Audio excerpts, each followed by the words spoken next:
Hello everyone! Wow!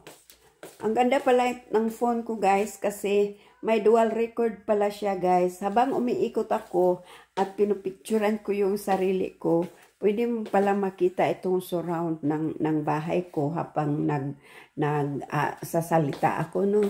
So, anyways, kararating pa lang namin pala galing sa work, kaya naghanap ako ng dito sa kusina. So, napindot ko itong dual camera ko pala guys. Habang mafocus nyo yung mafocus nyo yung face ko. Ganito. Pwede pala siyang ma-dual siya, no? Yung camera. Pwede ko rin siyang pindutin din dito sa harap din.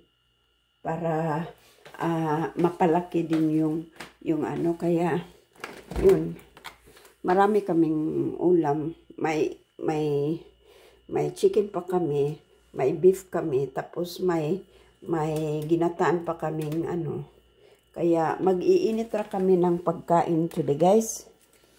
Dito naman sa isang ref, ito. At saka may salad pa kami dyan. Tingnan nyo. May salad pa kami dyan guys. Kaya ang dami namin pagkain. Tapos kanina, nakaluto na ako ng kanin. Nakaluto na ako ng kanin kanina, So, yung gagawin namin, kararating lang namin, yung gagawin namin today is maglagay lang ng pagkain sa plato at saka iinitin na lang namin ito sa microwave lahat. So, tapos, pahinga na kami para naman sa pasukan bukas. Si Honey today is, yun, katapos lang niyang katapos lang niyang mag-half bath, gagawa na rin siya mamaya sa pagkain niya. Kaya, ito yung buhay namin na umiikot. Hi Honey, say hi. Say hi. Ay, may ikot lang kami guys, tapos mga alas 7, alas 8, makapahinga na kami. Ito pala yung mga shout out pala sa mga givers ko. Thank you for all your blessings. Ang dami nating guys, ang dami na nating mga sponsors, yung sponsors natin, ang dami na. Yan. Kaya maghabat pa ako guys, tapos mamaya kakain na din ako para magpahinga.